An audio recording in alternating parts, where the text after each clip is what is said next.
The winds still whisper their names, you know. The names of the brave who stood at Forgeheart in the final, desperate days of the Immersion War.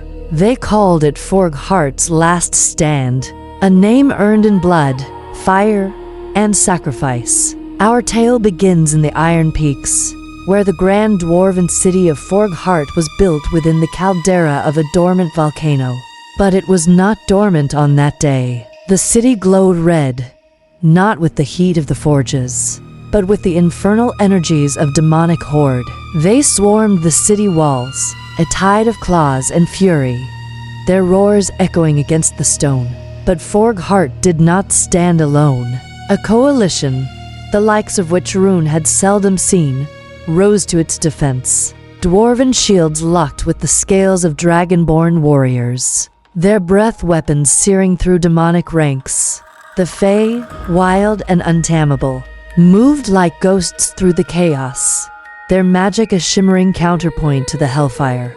This was the Coalition, a desperate alliance against the encroaching darkness. Their goal was the heart of the invasion, the Obsidian Throne. It wasn't just a seat of power. They had twisted it into a conduit, a gateway radiating pure infernal energy, pulling more of his monstrous legions into our world. At its center, a demonic champion wielded a Khopesh blade forged from nightmare and god steel, its edge capable of tearing rifts in reality itself. As the battle raged, lava flowed like rivers through the city's grand avenues. The air was thick with the stench of brimstone and the clang of steel. A grizzled dwarven warrior, whose name is now lost to all but the mountain's memory, saw the truth of it. They couldn't win by attrition. The throne had to be shattered. He fought his way through the maelstrom, his axe a blur of righteous fury. He was a force of nature, a testament to dwarven resolve. He reached the Obsidian Throne, his body battered, his armor scorched. Before him stood the demon champion, its laughter a grating sound that scraped the soul. They clashed, god steel against god steel, the very foundations of the mountain groaning under the strain of their duel.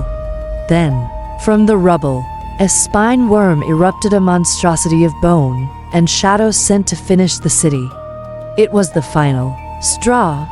The dwarf knew what he had to do. With a final, guttural war cry that echoed with the strength of his ancestors, he didn't strike the demon. He threw his entire being, his very soul, against the cursed Khopesh. The resulting explosion was blinding. A wave of pure energy tore through the caldera, shattering the Obsidian Throne and vaporizing the demon champion.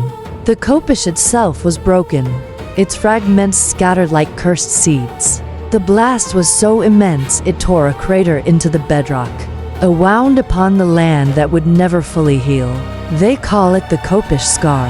Today, Forgeheart is a ruin, a ghost of its former glory. The caldera is silent, save for the whistling wind.